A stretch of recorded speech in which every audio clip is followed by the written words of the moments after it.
right. Almost said YouTube. All right, Moonbeam, my Moonbeamers. I hope everyone is doing well. Let me pop out the chat here. Here we go.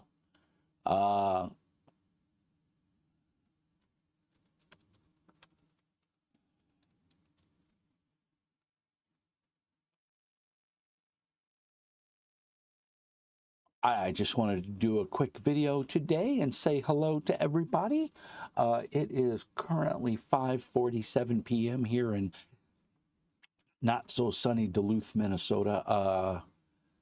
I hope everyone is doing well. It's been a long day, car issues and all that fun stuff. But I just got back home and I thought I would try to stream. So I'm also going to be streaming for about 30 minutes tonight on Mr. Mean Paints on YouTube. Unfortunately, I can't stream, so I have to record it. And I realized some settings that I hadn't used in so long. I had to go in and turn off one of the mics on my cameras. Both cameras have the ability to do audio, and I have one camera recording me, and I have another camera pointed down at my hobby bench.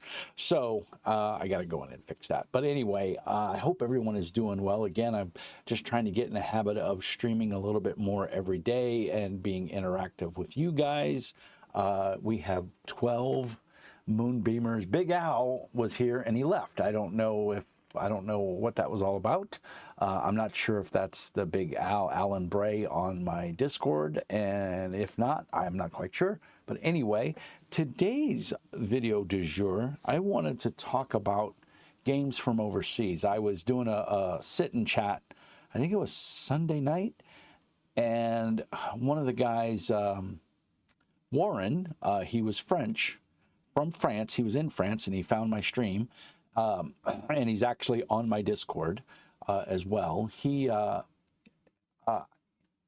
had said he was from France, you know, and that he was French. And so it had made me realize that, oh, I have a couple foreign RPGs. And so I was looking for it. You know, it was one of those things that I didn't know. If I can't see it right away, then it bugs me until I physically find it.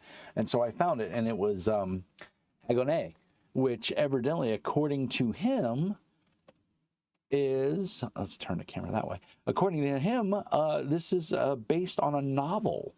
Or a series of novels. And so the art in here is fantastic, and most of you guys have probably seen it. I don't think I've ever reviewed this game. It has, it's black and white. I don't even remember. I played it at a convention. That's the reason I bought it. It is a beautiful game. I'm going to see if I can, yeah. The Book of Harmundia, book 1. So yeah, it probably is, but that is the interior of the book, and hopefully you can see that okay. It is absolutely gorgeous. There is some adultish art, you know, boobs and stuff like that, but it's done in good taste. I don't think there's any genitalia, lower genitalia, but there is breast and somewhat naked men. And naked women, but the art is phenomenal, and I don't remember much about this game, so I kept it out because I wanted to talk more about it. Have you guys ever heard of Hagonet? It says a game of epic role-playing in the Twilight Realms, and like I said, it's a from the back cover here, it says, discover a dark and baroque heroic fantasy world where weapons clash and spells thunder. In this setting of intrigues and marvels, be a baron respected by his subjects, a magical minstrel admired by all, an elusive acrobat, assassin, or a Machiavellian spy. Learn to master the fear, magical arts, and the ascendancy, the magic of the dancers. Play the part of a brawny ogre, a mysterious black fae, a haunting sprite, a plotting Medusa, a wandering spriggan, a sturdy dwarf, a minotaur, or an awe-inspiring giant. Will you be able to protect your flame at all cost? Sounds freaking epic if you ask me. it goes into society. Some of the art is reused, and I've seen several pieces of the same art in different sections, but that's okay.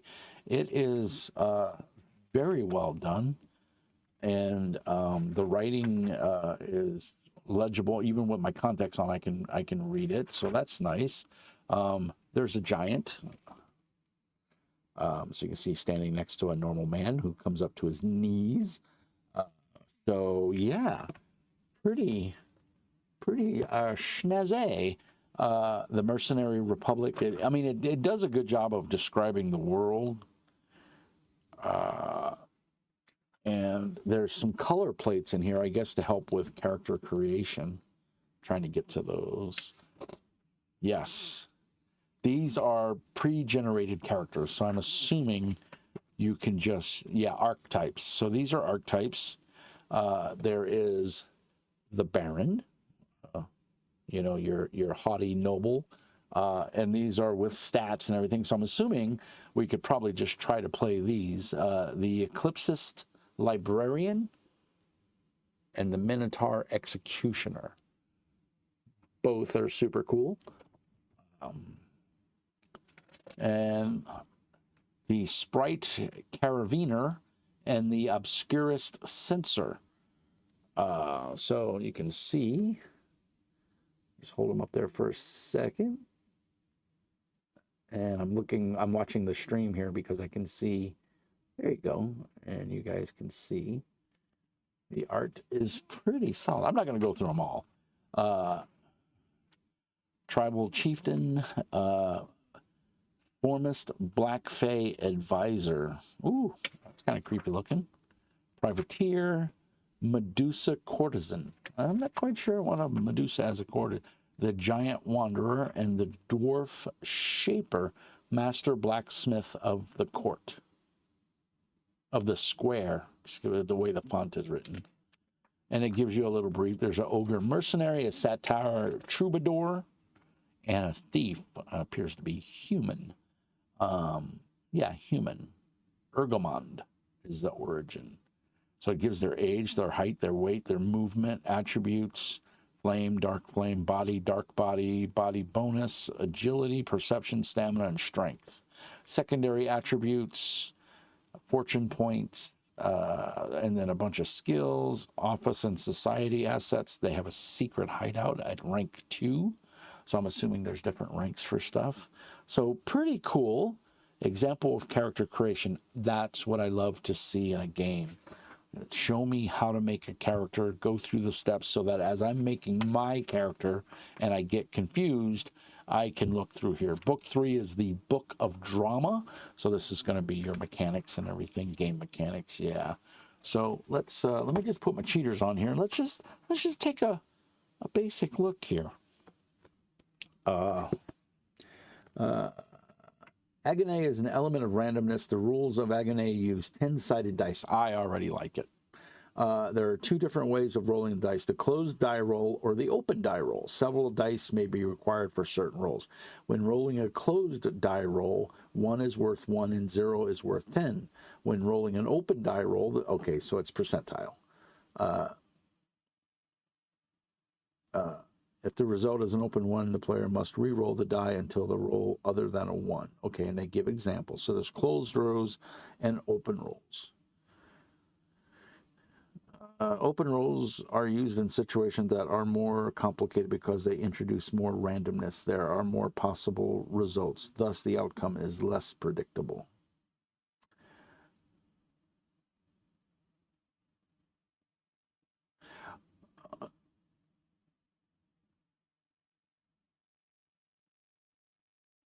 Oh.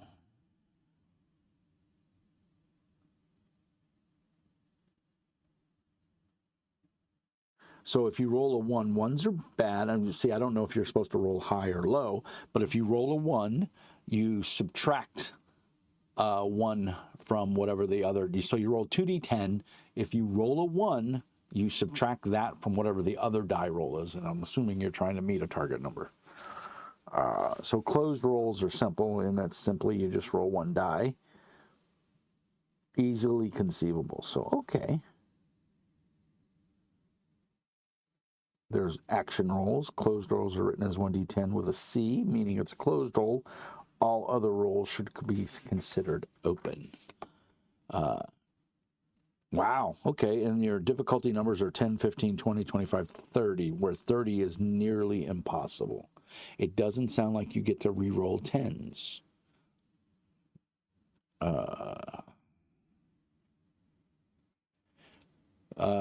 For an attribute roll, the base is equal to the attribute multiplied by 2. For a skill roll, the base is equivalent to the sum of the attribute and a skill. Depending on the circumstances, a bonus or penalty is applied to the base before the roll. Bonuses and penalties are cumulative.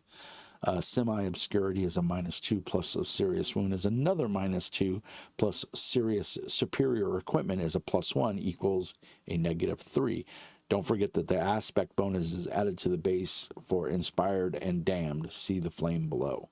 So that's what the game was about. So, and they give you an example of rolls. There's modifiers. Looks like your modifiers go from -1 to -8. You can have up to as high as -12, but that's because of wounds. So wounds can go up to -12. There's a success margin. The success margin is of a roll is the difference between the result of the roll and the difficulty threshold. It determines the degree to which an action is successful. If the action roll is higher than the difficulty, the action is successful. If the success margin is negative, the action failed. When the success margin is equal to 0, the success of the action is equivocal. Equivocal actions are generally mitigated successes that the EG can interpret as he wants. I don't know what EG is, but I'm assuming it's that's their meaning, the GM. So it sounds pretty cool. I like games with success margins of failure. The flame, I assume, is like yin and yang. So clearly I've got some more reading to do, but the book is beautiful. And you know the sad part? This has been in my collection for many years. I bought this brand new off the shelf in California in Walnut Creek or Concord at the game store that was out there. So let's see what I don't remember what year this is.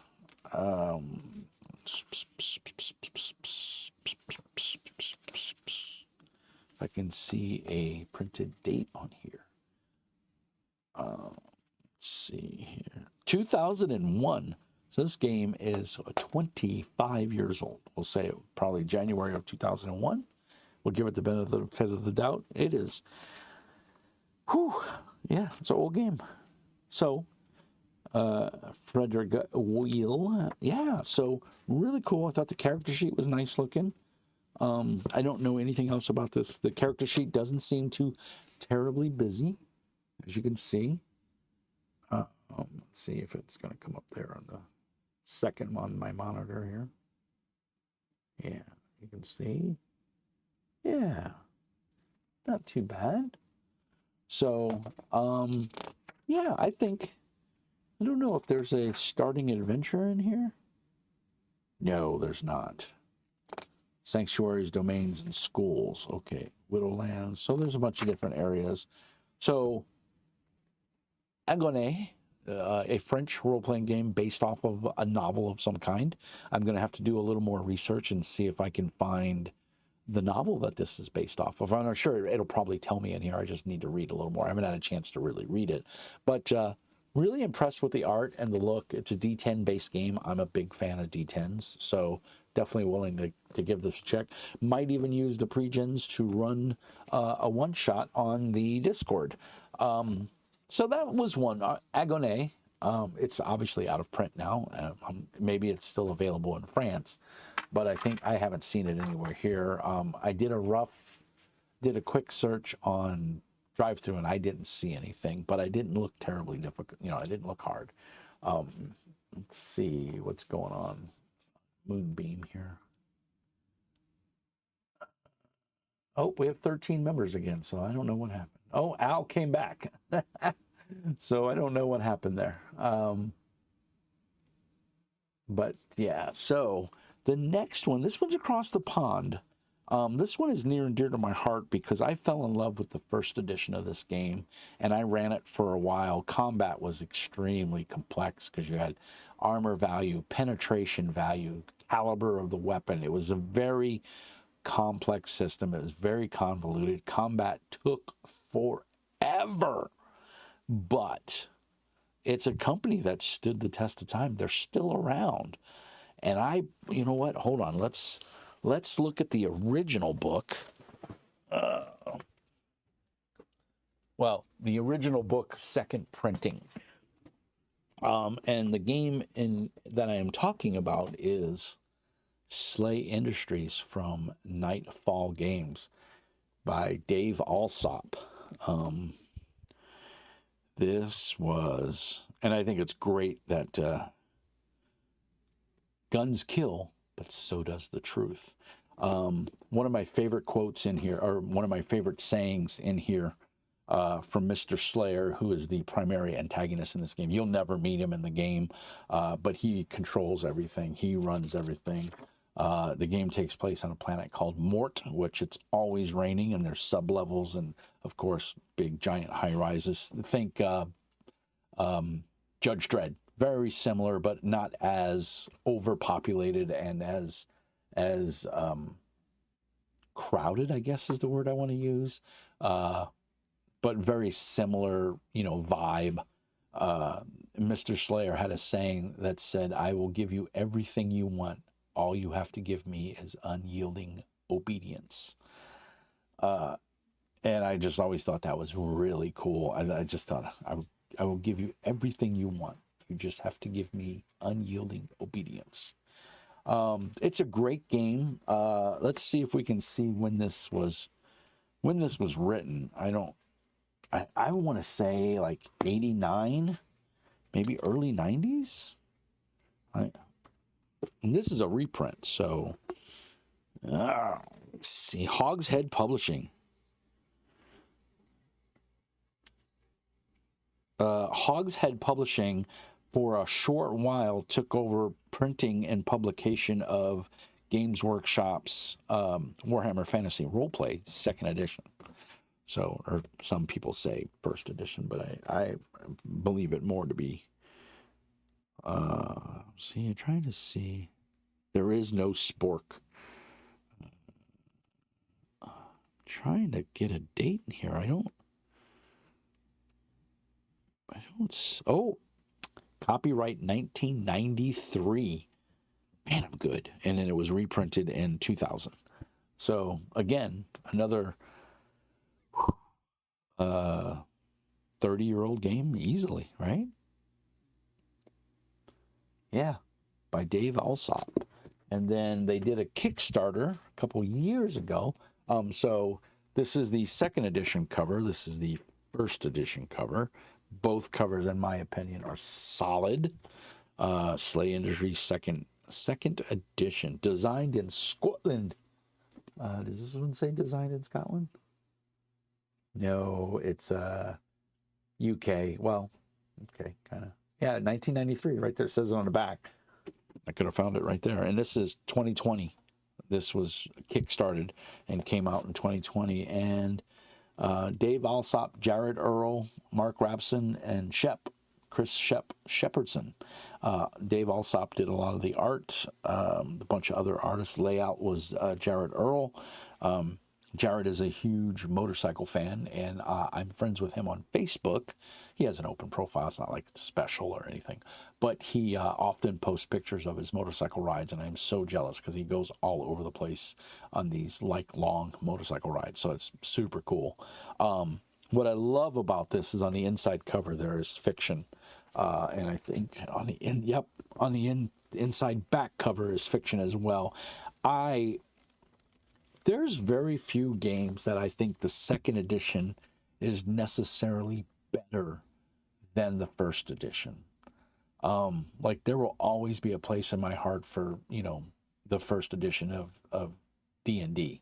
AD&D came along and it was pretty cool, but there was, and to this day we still have people playing classic D&D. Pathfinder Second Edition, I think, is better than Pathfinder First Edition mechanically. I think the stories and the setting are just as good. I think they're both equivalent in that aspect. Warhammer, I don't know. There's something about Second Edition Warhammer where they introduce more magic and stuff.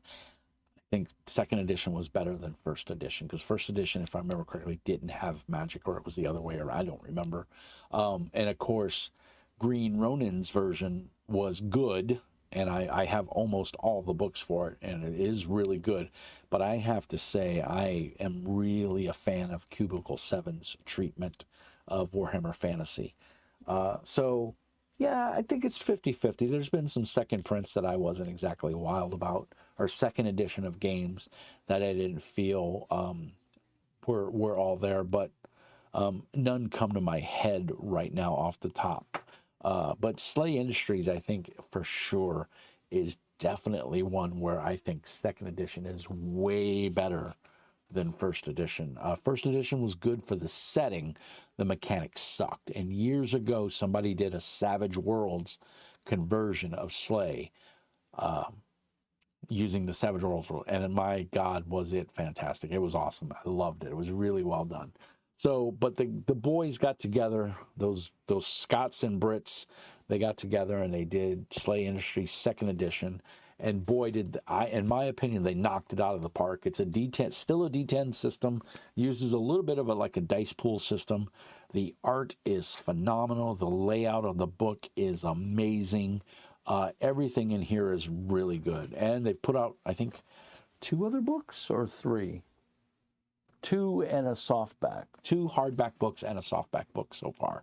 Here's Mort City. There's a map of Mort. And the nice part is up until the Kickstarter for second edition fulfilled, they were making all of the first edition of stuff re-available on DriveThruRPG, and then they updated some of that stuff with like the Contract Killer's Guide. They put out little like PDFs of like 6-7 pages each. So really cool. I mean, the art is phenomenal on the back. So both, I'm very proud to have both in my collection. I do have the soft back of this, which was a black cover, and it just said Slay. It didn't have Halloween Jack on the cover like this does.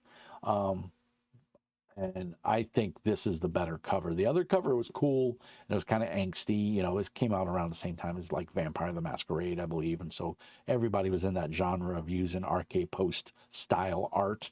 And if you look in here, you can tell the art style is very angsty, very, you know, very dark. It's all black and white pencils. You know, I don't believe there's any color art in this book, if I remember correctly. Yeah, it's all black and white. And it was not laid out very well. I mean, it was, for the time, it was great. But it was definitely a different time. There was a different game. Was it a good game? I think so. I had a lot of fun with it. The art is phenomenal. That young lady with the flintlock is super cool. So very happy to have this in my collection. And I often refer back to it fondly because I ran a lot of this. But I'm very happy to have this and play it and run it. I would love to run this some more because I did like the mechanics a lot. So yeah, that's just, you know, 2 games, obviously one from kind of the UK, in Scotland, or printed in Scotland, and then one from France. I wanted to bring those up. You know, do you have these in your collection? Are you playing them? Let's discuss it. Let's talk about it.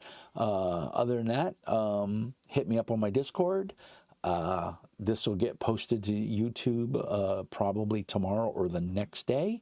Other than that, thank you so much for watching, taking the time. Please leave a comment. You know, let me know that you watched it, and I hope you enjoyed it. As always, peace and hair grease, and remember, Mr. Bean says, be nice.